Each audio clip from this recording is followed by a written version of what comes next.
How's it going? Hi, guys. Woo! Okay. My name is Matthew Barnes. In the day today, I own a company called Proteus Digital Lab. We do e-commerce consulting in the form of conversion rate optimization, analytics, and development for B2C businesses that are roughly 10 million and up. The more interesting and relevant bit is that it is a completely asynchronous remote team.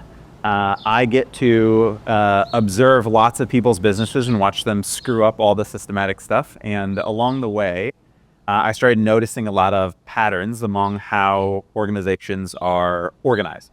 And those sort of like patterns for how you can build an internal team to eliminate like fake work, etc., are something that I became really, really interested in because I like making more of the money and doing less of the work. And it turned out a bunch of the stuff that I thought was really obvious wasn't all that obvious. So Hollis bamboozled me into doing a bunch of talks on it.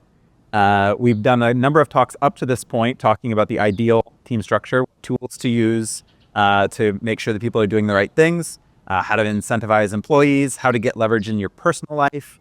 And then the thought occurred to me that everybody that already has a business probably already screwed all this up. So like, how do you transition from having screwed all of it up to then getting back onto the happy path? And so I was at an event last year and ended up sharing a stage with Jana here. And she had a really cool framework for how to identify all of the things that as like a founder or a CEO, you're picking up all those drop balls and how to put them into the right buckets. Maybe you need to hire some people, fire some people, etc. So I was like, hey, I need you to come and do that thing during my talk. And then I'll talk about the transition bit because you've like totally got that nailed down. So I'm like super stoked that she's here. So he bamboozled me. Yeah, exactly. I was like, I don't want to do half the talk, so I'm going to delegate it to you. Yeah, right. So you might be next. Watch out. And so that's what we're going to go on about today. So again, like Mike said in his talk, this is interactive. So if you're like, yeah, but hey, but what about this thing? Like you should just talk. And if I only just answer questions like the whole time, like still be great. Yeah, it's still gonna be great. Like we're gonna email out the slides. This whole thing's like recorded, so just don't even take notes. That's so dumb. Like that's old. We got the app now. I know you're here. You could have watched the recording, but I'm really glad you're here. Okay, so what do we want? The reason you probably have a business is you want more marginal dollars in the bank account, but you want fewer obligatory hours to put that money in the bank account. That's the goal, right? So why should you have an asynchronous company, right? Like, is it about just lifestyle? Like, what's the thing, right? Lifestyle's great, but asynchronous is how you decouple value from time, right? You want to make money independent of the flow of time, exponential scale. And I actually realized that the asynchronous model for having a business is actually has the potential to be far more efficient than the synchronous model of being in person with somebody, you're all running on like the same time schedule, like etc. So even when the people in my company, when we all get together to be in the same location, we still work like asynchronously in the same room at the same table because it's literally just better for making money and doing less work. Specifically, right? You want to like grow your company like this. You like add people, and then like the money line goes up, right? But you actually hire more people, and then for some reason, like it's just still the same amount of money. You just keep throwing bodies onto the pile, right? It's like, why does this happen? That's like the really interesting question, because I've seen companies who are doing, like low 7 figures and have more employees than companies I know that are approaching like 9 figures, right? And they're just like totally crushing it, no fake work, etc. So like, I want the second one where you get more of the money, but then less of like the hassle, right? So there's this thing in graph theory called the handshake problem. Basically, every time you add somebody into a room, if you're going to shake all their hands, right, you exponentially increase the number of handshakes that have to happen for everybody to interact with one another. Also called the Zoom meeting problem, right? Because after COVID, we all started getting online to have Zoom meetings. We were doing all of the work like we were doing it in a synchronous fashion, but doing it with like asynchronous online remote tools. So you have a meeting, and you just keep adding people. Every Zoom call looks like the Brady Bunch, right? The problem is complexity. specifically complexity, the way we're going to define it, right, is when one thing becomes dependent upon another. You want to remove dependencies because it's the dependencies as you scale a company that choke the life out of it. That's why it gets expensive, because now so many different brains need to interact in order to get a problem solved. Specifically, the one that sucks, right, is that value now is dependent upon time. You have to have all of the synchronous time now interacting in order to generate value as a company. So over and over and over again, I'll keep delineating the difference between intent and action. So whenever you have something that you're trying to do, right, when you're trying to delegate something, when a problem needs to be solved in a company, there's the action, there's all the stuff that needs to be done, right? But there's this very tiny sliver, which is the intent. That's the judgment that you have as a founder or a leader, like in your business. The really, really valuable bit is the intent, but all the time you screw it up. You keep telling people, you give people the intent, and you hang them out to dry, and then you end up doing a bunch of the action, and then everything sucks. So our goal here is to figure out how to immediately eject all of the action, distill down to just the intent, and then the bit we're going to talk about here in the end after I shut up and Jana talks is how to actually like have transference of authority, where you give up that intent, that good judgment to somebody else so that they can replace you, so that you can focus more on the business instead of just being a damned employee.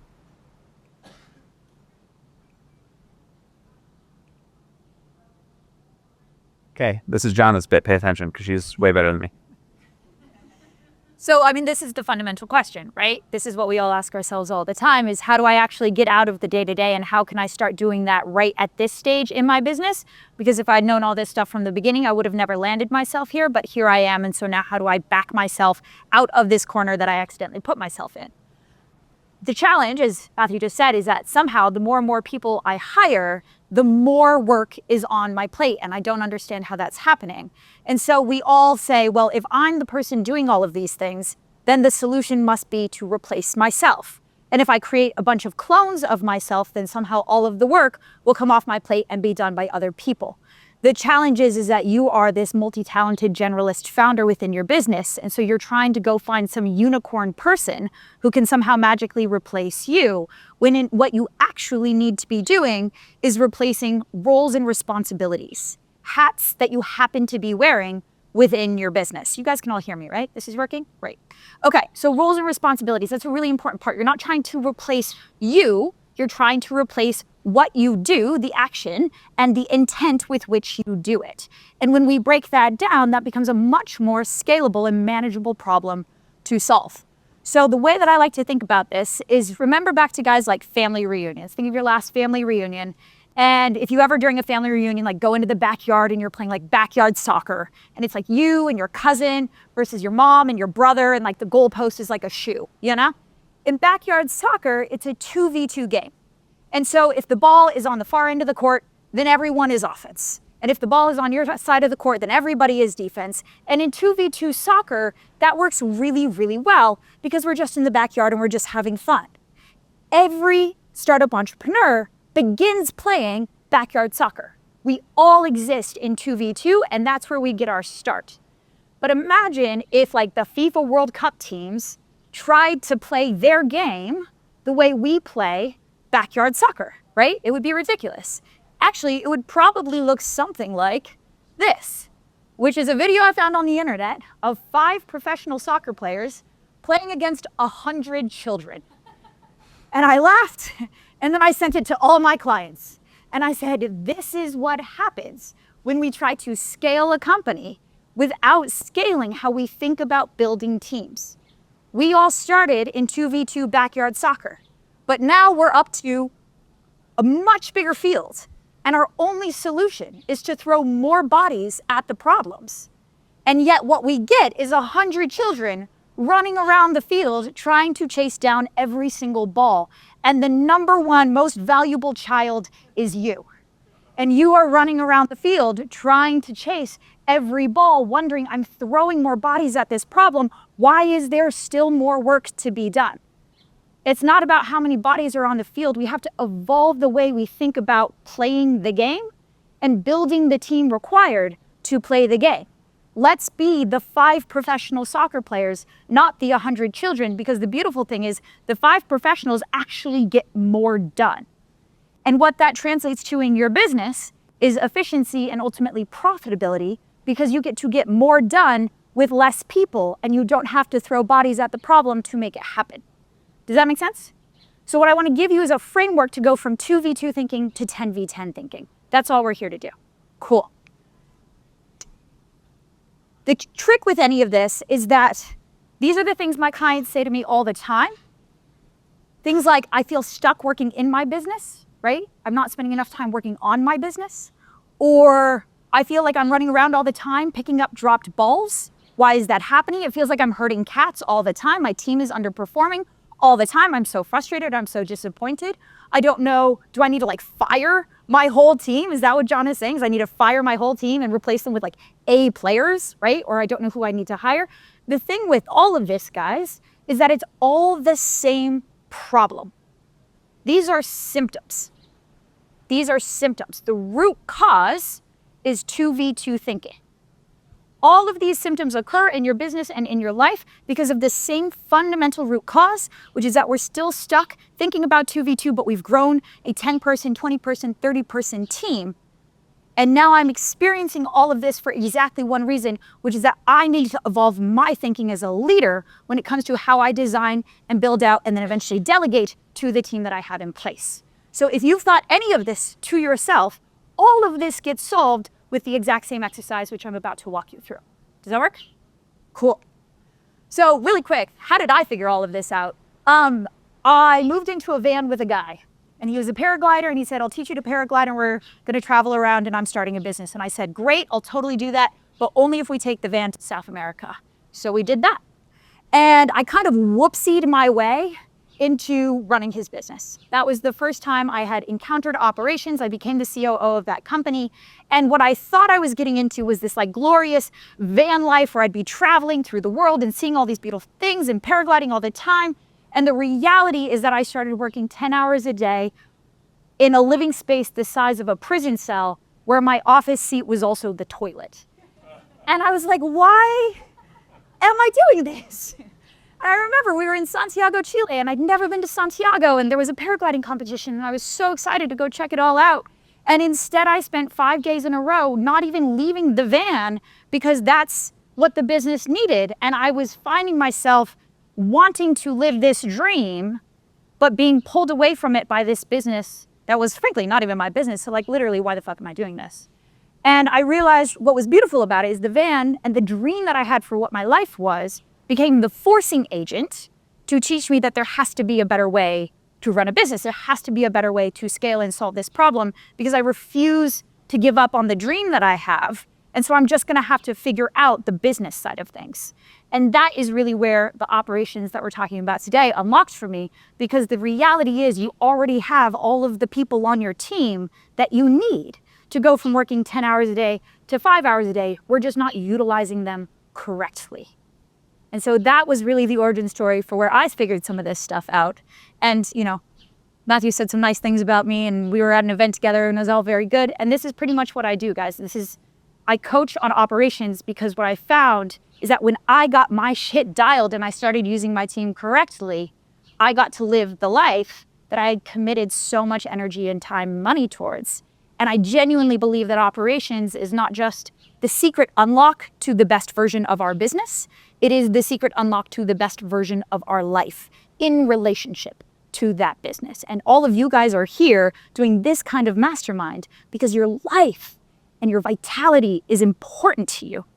And I think that operations is the way that we get to have it all and make that happen.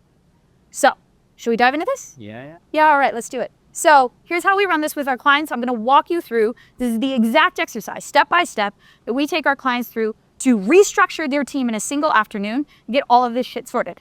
So the first step, and you guys can do this, I'm gonna send everybody, or I can send everybody like a whiteboard template so you're able to run this with your teams when you get home. You're gonna get your leadership team into a room or onto a Zoom call. And the very first thing that you need to do, the most important step, is that you need to look at all of those incredible people that you trust so much and that you've hired and that you pay so much money to, and you need to take all the faces and all the names and just put them to the side for a moment. No faces, no names, not even yours. What we're doing is we are going to build a hypothetical org chart without taking into account the players that you currently have on the field. We're going to design what would an ideal soccer team look like and then add players back in, okay? So faces and names come off. It's easier said than done, as we're about to see. The second step of the process is that you need to identify the hats to be worn. So very importantly, this is like a templatized leadership team. But these are not titles. These are hats. In your business, you might be the CEO, but also the CMO, but also the CFO. But you only have one title. You have title of CEO. But those are separate and functional hats within the business, right? When you're making financial decisions, you are wearing the CFO hat. When you're setting a marketing strategy, you're wearing the CMO hat. So even though you have one title, you're wearing multiple hats. Does that make sense? Cool. So we're going to list all of the hats. Very, very important. We're just dealing with hats here. Get them all listed out. And then you're going to rant. So this is the part of the process with our clients where I just say, tell me all of the things that piss you off. And then my hand breaks because I'm writing so fast, right? So these are all of the things, the dropped balls that keep coming up day after day. These are the areas of the business that you keep getting dragged back into, even though you really don't want to be and you know that you shouldn't be. These are all of the places that it takes way too long to get something done. And you just can't, why can't this just go faster? How could it possibly take this long? All of the friction points, all of the things that piss you off. You're going to put them all on a board, and each one is a sticky note. That's it. We're just brain dumping. And your leadership team can do the same. These are all the problem child points within the business. I'm sure many of us are thinking of these right now. Do we all have a concept of what these might be for ourselves? Okay, perfect. That's right, yeah. Step number 1, buy sticky notes. Great. So put it all on a board, all on a list. And then we're going to go one by one, and we're going to ask one simple question, which is, in your ideal org chart, which hat would own this task? This is a very important question, because when I start doing this with clients, I'll say, client fires. That's a favorite sticky note, client fires. Which hat in your ideal org chart would own this task? And the CEO will tell me, well, I should. Tell me why. Well, because I do that right now. No. In your ideal org chart, which hat, I'm not talking about you, I'm not even talking about the title, which hat should own this task? Probably head of client success. Okay, gorgeous. Which hat should own firing a salesperson? Well, I should. Why? Well, because I do that right now. Yeah. But in your ideal org chart, which hat would own which task, right? So it's important, guys, that we take the names and the faces off, because we're not talking about how your company currently runs. We're talking about your ideal soccer team and what each role on that field would be capable of doing in your ideal scenario. So we go through, and this is the bulk of the exercise. It takes 30, 45, 60 minutes sometimes to go task by task by task and ask this question. But what you find is that as we start to get into it, what the CEO is finding, that all of a sudden, all of these things that I'm doing, all of these things that are frustrating to me, all of the things that piss me off and pull me in, actually don't belong to me. There are actually, none of those fall under the job of founder. None of those fall under the hat of CEO. It turns out I'm just wearing everybody else's hats, but I have people who should be wearing those hats. So what's going on here? So we do this exercise, we send the clients to go get a water and a bio break. And when they come back, we end with something like this, right? It's like a beautiful mosaic of colors. I should say, I didn't clarify. We color code according to these hats. So client fires, great. Head of client success is red. Fire a salesperson, awesome. Head of sales is blue. So we'll color code each of these tasks. We end up with this beautiful, lovely mosaic. And guys, don't worry, I'll send you an actual template, like a virtual whiteboard, so you can run this, but feel free to take photos if you want. And then when they get back from their bio break, we've categorized by color. That's all we did. We just organized them by color. We clumped them together. But what have we actually done here is we've designed roles according to what should be worn by each hat within the business, right? Every Our head of sales should be responsible for firing salespeople. Our head of client success should own the task of handling client fires. We've designed the roles as they should be filled, not taking into account any faces or any names or anything that people are currently doing or not doing within the organization. Does this make sense? Yes. Cool. Stop me if you have any questions. And then, this is what I call the game of musical hats. We put the names and the faces back onto the table.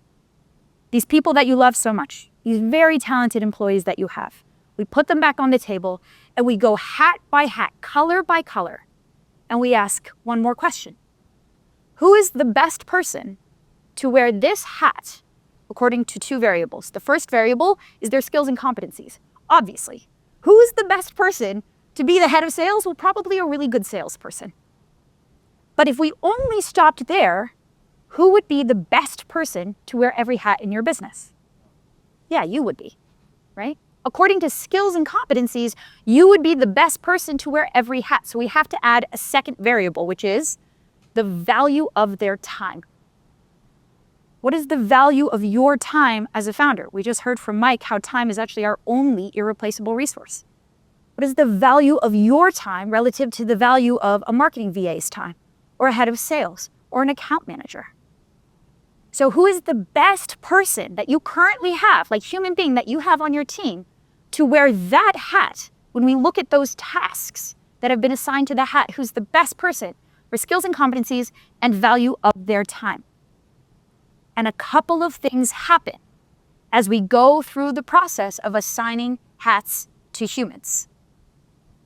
There's a very important rule in the game of musical hats, which is that one human can have multiple hats. We all know this to be true. This is startup life. We all live this reality. That's okay. It looks a little bit ridiculous, but it's okay. It works. But two humans cannot wear one hat. You cannot try to slot both you and your co-founder, who both love marketing, into the CMO hat. Only one person per hat. Good on that? Very important. Because what happens is that now we have to swap hats, swap tasks. What we find is that, wow, this thing that I've been holding onto in my business for so long actually doesn't belong to any of the hats that I wear anymore. I need to delegate it and transfer it to somebody else. And Matt's going to tell us in just a moment how to do that effectively. What you find is that the hat that I've been wearing because I've always done this thing, I'm actually not the best person to wear this hat according to my skills and the value of my time. What we find is that sometimes there's no one who is the best person to wear the hat. We need to go higher. It exposes gaps in our org chart. We actually don't have anyone other than me with the technical skills to do this, but the value of my time. I was talking to somebody here today or at this event who's still doing Zapier automations within their business.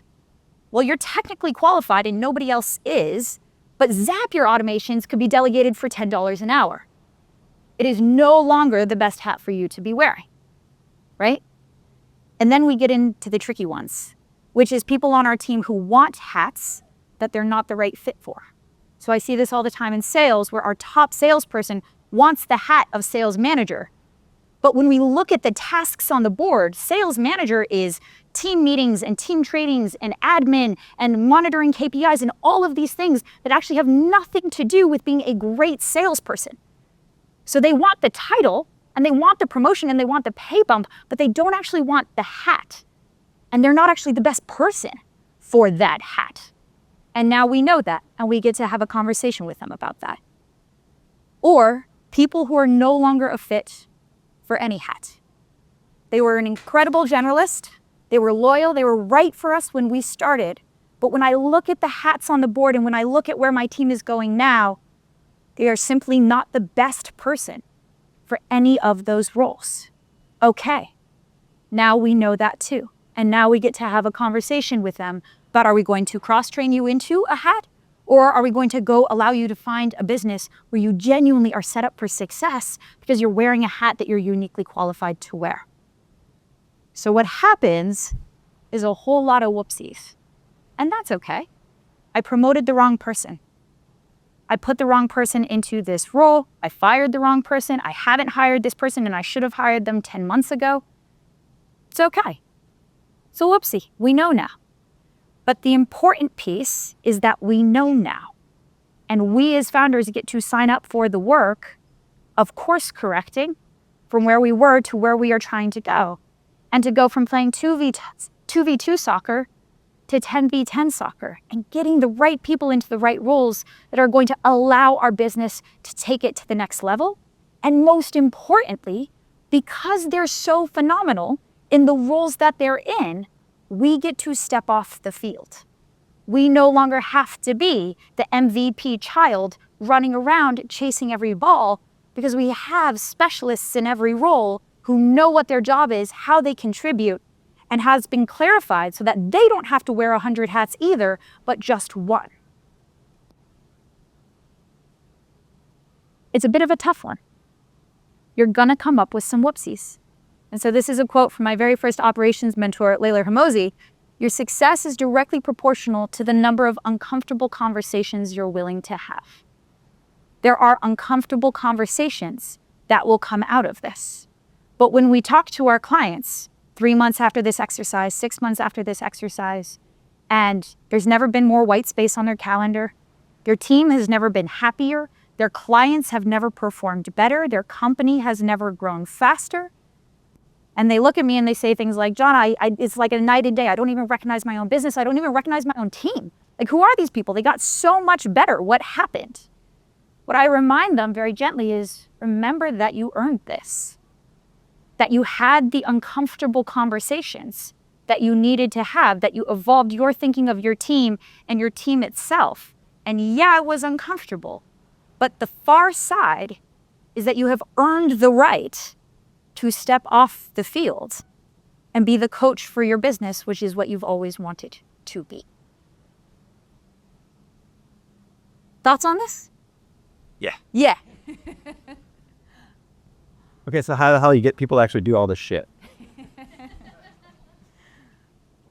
Okay, so I'm going to use myself as a case study because that's fun. And so like last year, I was at one of Mac's talks, and then he said something like, oh yeah, nobody wants to buy a business if the founder is still doing a bunch of the important stuff. And then I had like an existential crisis. And I was like, oh, but there's like this one thing that I'm just like so fucking good at. And nobody else can do this thing. And I've tried so many times to get other people to do it, and they all suck at it. Except I want to sell my business, so I better figure that shit out. And talking to Jana, right, I realized like, oh, the reason that I sucked at trying to get this like core thing that I was doing to hand it off to somebody else is I didn't realize it was actually 2 different hats. And I kept smushing them together. But when I actually looked at it, so the actual thing is I was running all of the strategy and prioritization of all the conversion optimization tests that we were running for all of our clients, right? And so the method of how I was doing that and preparing for like the weekly notes that come around for that cycle take an inordinate amount of time, because I'm just going through basically everything that happened from last week, what we said we wanted to do, taking a look at all the tests, looking at all the numbers, figuring out the plan for what's going to happen for the next week, etc. And every time I kept trying to get one person to do that task, essentially impossible, because again, like, unicorns are cool, haven't seen one yet. So the thing I realized is that the prioritization of what needs to happen in order to achieve success for the client, and the analysis of what the hell's going on with this test that we've administered, are essentially like 2 different hats. And when I realized that I could put them on 2 different heads, now suddenly this is way easier, because I took an impossible thing, broke it into 2 very possible pieces, and then put it on their heads. Now, if I just assigned them those tasks, they would have been objectively terrible at it. So the question is, how do you get the people to actually do this stuff, right? So it turns out that in kind of like asynchronous work style, the same tools that we use to transmit and document information are actually exceedingly helpful at solving that problem. So why do you suck at handing this off? The first one is that you are burdened by the action, because it takes you 15 hours a week to do the thing. So immediately the thing that you're trying to hand off is actually like, oh, here's all the stuff that has to happen this is the thing I'm trying to hand off. That's actually the easy part. Doing stuff is easy. It's having the judgment to know what to do and all the decisions that are like baked into that. That's the hard part. That's actually the part that you're excellent at, which is why it's a waste of your damn time, right? Because you know that you don't actually have to keep turning the handle. You just have to decide which handle you're supposed to be turning. Then the other portion is that because you're so focused on the action, you're actually awful at like showing people how to arrive at those conclusions, that like judgment. I call it like shadowing, like the intent portion. And if you try to summarize it, you're also going to screw it up, because it's like when you take a really great, like world-renowned like tennis player, right? And you ask them like, oh, how do you do that shot? And then they like explain it. And then somebody goes and like breaks it down like with video, and they're like, God, that's not what they're doing at all. Like they have no idea actually what they're doing, right? Because it turns out like you just trying to like condense down the magic of like skipping all the steps that you now get to skip in your brain, like, it's not actually going to happen. And then the other one is that you have no plan to like how that transition is going to happen. It's not a light switch. You don't go from I own it, now you own it. Like that actually isn't going to work. There's got to be some sort of like gradient where you can like observe that the person's judgment is getting better as you go. That's actually what success looks like, is where they're actually taking on more of the judgment and intent. You can even still have them do all of the action, but it's how much judgment do you now need to like participate in. That's like actually the measure of success for handing off something like that. So how do we fix all this stuff?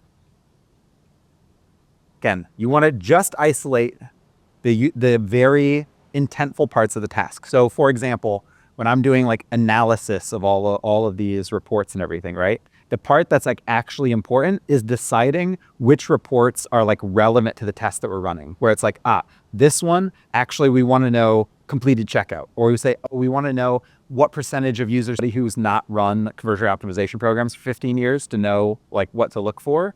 But I can very slowly start to coach that portion. The other like 10 hours of actually running all those damn reports and then pulling all the numbers and then summarizing all of it and then turning it into like, did it validate the hypothesis? That part's actually not the hard part. It's all the judgment portion that's really, really damn hard. So you have to draw a circle around just the decision-making portion, not all the stuff that flows out of those damn decisions. Okay, then the other thing is, like I told you, like the tennis player saying how they hit the ball, useless. Recording them hitting the ball and then breaking down the footage, exceedingly useful. So my employee who basically came on board to learn how I do analysis and basically augment me in that way, her task for 3 months was every time I sat down to do the analysis, I'd start a Loom video. It might be 5 hours long, and I'm narrating out loud exactly what I'm thinking and what I'm doing for 5 hours straight every week while I'm working on this task. And every little decision and the why and pointing at stuff or whatever, right? And I'm just like forgetting that the camera is there and doing the whole thing. And then her only job is to literally watch me work. So she watches me work, she listens to me narrate, and then we talk about it every single week. And her job is to pick out all the stuff where she's supposed to like start to notice the patterns. Oh, it seems like for this type of thing, you usually run this. Yeah, I guess that's true actually. Oh, it seems like for this client or whatever, they don't have a lot of traffic. And so if it's kind of like below this number, we do started checkout as the primary metric. Oh yeah, you're totally right. That's second nature to me, right? I could never have actually explained any of that. Her job is to spend an inordinate amount of time basically learning how I think. Because if I try to explain how I think, it's going to be totally wrong. Oh yeah, so that's the thing. If it was Zoom, it would be synchronous.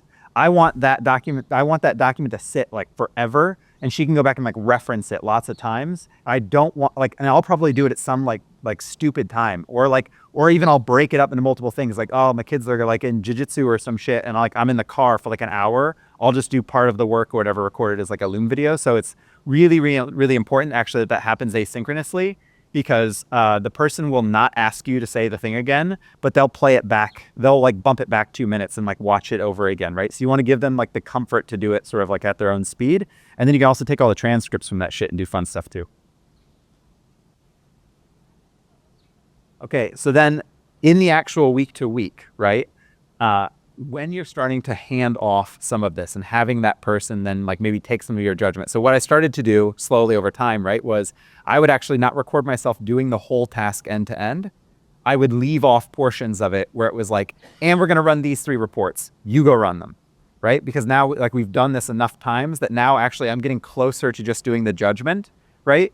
And so this individual who was taking this portion off, we set up basically like a check-in where then she would go and run it. She would try to complete the task, and then we would like together like look at what she had done. Now, when I say together, oftentimes what that looked like, she'd record a Loom video of herself showing me all the assumptions that she'd made, et cetera, whatever the thing is, right? And then I could just like comment back into like the video. Now, we did it like do some synchronous time. It's not like there's no like total replacement good for that, nor should there be because we're humans. But you can like massively reduce the surface area of like synchronous time by using tools like Loom, et cetera. Okay, so then great, you've like handed off all this stuff. Like the number one problem that like every single founder I've ever met is that after they like give somebody something to do, then they just sit there with this like brain worm wondering if it's actually getting done correctly. And they just like literally trust no one, mostly because people fuck stuff up all the time, right? And that happens like one time and you're like, oh, see, my anxiety is totally valid because they cocked the thing up. So how do we like close the loop, right? So usually the reason that you failed to close the loop is you didn't build back in like feedback loops, right? So if there's no way to measure like progress on that like transference of judgment, then you're never actually going to feel confident that it's happening. So again, like this is like the check-in type thing, which we'll talk about more in a second. The other one is that you're doing what I call like polling status instead of having status pushed, where you're messaging people when you feel like really anxious and you're like, hey, how's that thing going? Hey, did this thing get taken care of? Just making sure that you know that this thing's supposed to happen or whatever the thing is, right? Much, much better actually to set up more frequent like check-in times basically, where you know that you can just like mentally abstract this until 10 o'clock tomorrow because that person who's now like taking all of that intent away from you is actually just going to run you through everything so that you like calm the fuck down, right? And like at the beginning, that might be daily because your anxiety is so freaking high, right? I've got it down now where it's like literally once a week. Because we've just like weaned ourselves off of having to do that because I know that she's got it because we're like sort of running out of different ways for her to screw it up. Now I have like two different sort of, again, like there's two different domains for that. So I do the same thing with the person that's doing all the prioritization stuff. We find like a natural cycle like in the week where it makes sense. And I maybe start out meeting with that person 3 or 4 times a week, then 2, then 1 or whatever. And that meeting started, right? Because there were so many things that they needed to check their judgment on. First of all, the original thing, remember, was like 15 hours. Then maybe I like shrank it down to like 5 after like reviewing like all the stuff after a while. And then down to 3 where I'm just doing these synchronous calls. And now like both of those calls, I do 2 calls that are 45 minutes long once a week. They're 45 minutes because I'm usually like in the kitchen, like fucking around making coffee. And then I'm like talking about books and stuff. And they're like, hey, we got to get the shit done. I need you to answer these like 3 questions or whatever. So it probably could be like a 20-minute call, but yeah. Again, pushing status. You want like these natural feedback loops in place where the status is being pushed to you and then you wean off basically your own anxiety because you know that they've got the thing going on. If you're still worried, you probably should be worried because it means you fucked up the first 2 things still. The goal is to engineer that out. If you haven't successfully engineered it out, you got to go back to the first 2 things and fix it until you stop being so damn anxious. If you got to meet twice a day to chill out, that's fine. Your goal is to go as long as possible without having a mental breakdown.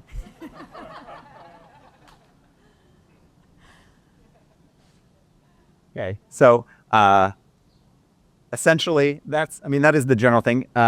If you have not watched any of the talks I did before about like the ideal state of this, of what tools you should be using, or like how you should be incentivizing the team members that take on these tasks, you can go watch them in that cool app thing. Like I'm never going on Facebook again. It's so amazing.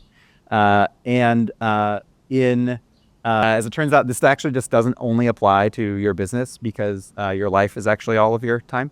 So I'm going to talk more about what I call a chief of staff and how you apply this actually to your life and all of your personal things as well. I said all the things. If you want Jana's cool, like actually helpful thing, you can just email me and my assistant will sort it out. If for some reason you want to talk to me about any of this stuff or want these slides, you can also email me. My assistant will sort that out as well. If you want to do any questions, we can do questions, or you can go to lunch. Thank you. Thanks, guys. Yes. So, done a lot of that. Oh, good. I love the way Sun Russian, but one of the issues I had is like marketing. Yeah. Okay. Like director of marketing. Uh-huh. It's so much shit to run marketing. Yeah. And my director of marketing is buried Uh-huh. in all that stuff. Yes. That because there's too many sticky notes on that one bucket. Yeah, so you're the highest value time in your organization. Your leadership team is the next highest value of time. And so if your director of marketing is doing all of this stuff, all of those sticky notes are not all equally valuable. Those are actually hats that are least valuable, but that I'm the least competent at, and now I get to start taking those hats off. So yeah, if you have one person who's getting overwhelmed because they're highly productive, efficient, and they still have too much to do, then you start looking at that role and breaking that into hats. It's turtles all the way down. Yeah. And then when budget starts to get in the way of that. Then you probably have a bad business model. Or you turn to AI. I mean, that's the thing, right? Like if you have a business and you, even as like a founder, right? And you like can't afford to like replace yourself, then you need to like scale the business or fix the model probably. That's economics, but go on. All 4 members of my C-suite go to all the baby Bathwater events. Okay. And we all really like it. And then I'm all here. And technically, one of us, just Taylor, Yes. he sells, Oh, yes. should be the one to go.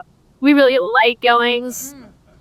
And so, can 4 people wear that hat?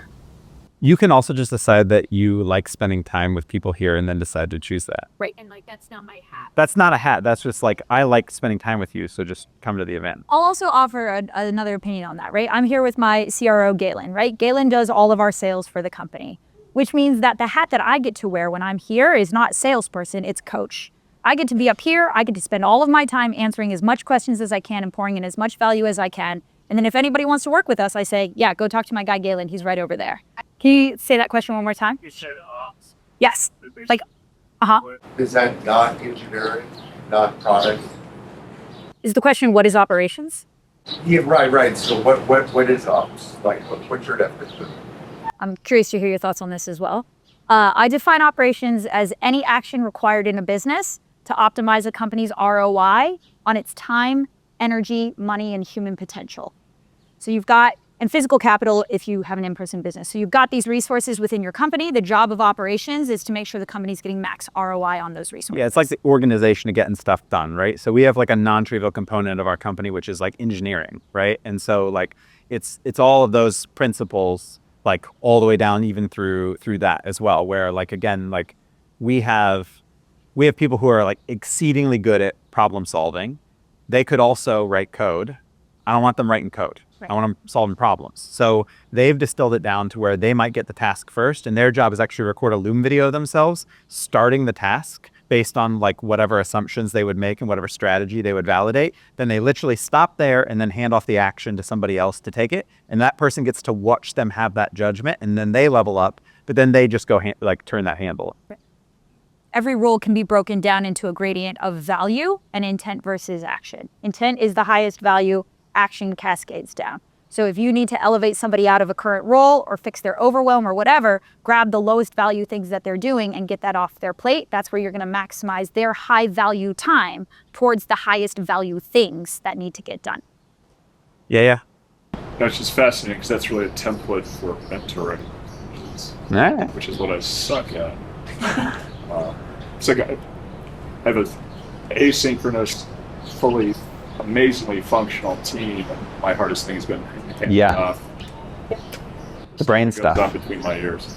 No, totally. And so the thing is, so he's talking about, this is a framework for mentoring, right?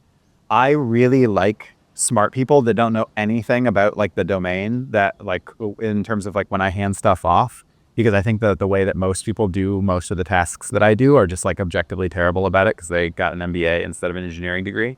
So like I will just like the person that I handed this off, like one of the most complex tasks that I have off to, gotten like an economics degree, and she's like 25, but she like she'll actually like sweat bullets like if something isn't like totally right, and she works like really hard to understand like the domain, and she's like flexible, and she comes at things from like a performance of numbers standpoint as opposed to like some made up hierarchy of something else.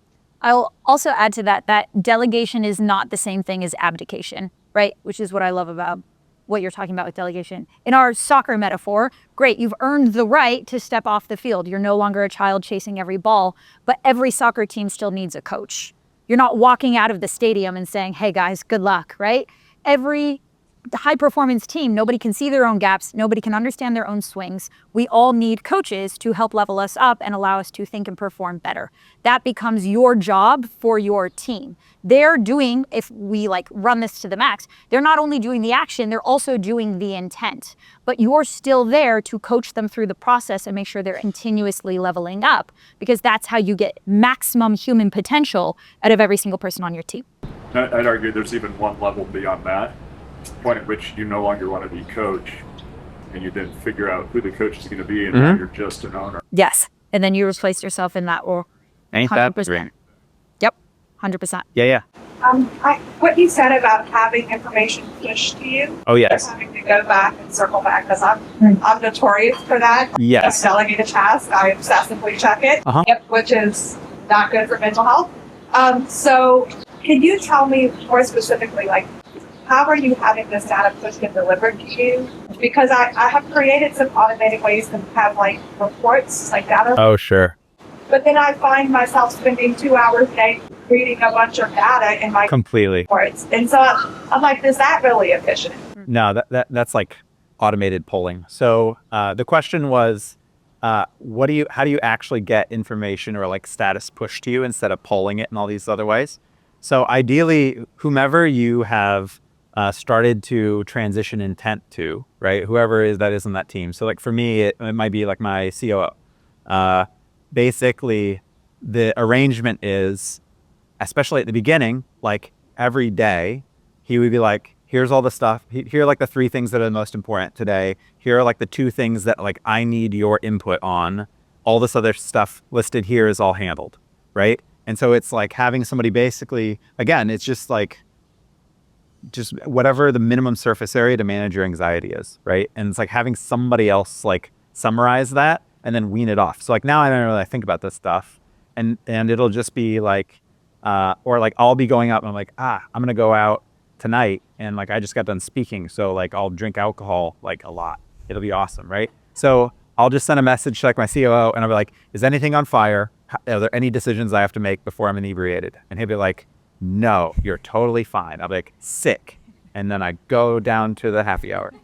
But that's like sort of the thing. And the other thing that's really important is, again, like as the person whose time is most valuable, you want to shrink the surface area of what it takes to capture your intent. So there's like, I mean, I probably covered it in one of the talks, but I'll talk about it a whole bunch more in another one. But like voice is the fastest way. So like when I first started transitioning a bunch of these things, the rule was like I'd get on like the call or whatever where they're going to pull all of the intent out of me, and the rule was my hands, I just put my hands in my pocket. I'm like, I'm not typing shit. Like, you've got to write all of this down, but please don't write it down right now because that takes too long. We're just going to record the call. I'm going to answer all the questions, and then you go write all the stuff down, right? And there's lots of ways to align the incentives on that, but again, like, it's really just you're making a decision. So as fast as you can just say it out loud, that's what you want to do. So one of the tricks that I like to do is in like the chain of command, you use your voice down the chain and people use text up the chain. So anybody that reports to you has to type out summary stuff so that you can like glance at it. And then when you respond, you use your voice, but never the reverse, because that's how the time gradient works and it's more convenient than for the person up the chain. Groovy? Any other questions, guys? I have a technical point. I was so happy with your soccer analogy, and then you said 2v2 to 10v10. It's actually 11v11. See, and know that. I didn't hear anything you said after that. I love All credibility. Thank you so much. Because I've been giving this talk for like ever. No one's ever called me out. Sports, guys. Don't know much about that, but if you want to talk about operations, we're here all day. Happy to answer anything. Thank you, Mac. Appreciate it. Thanks, guys.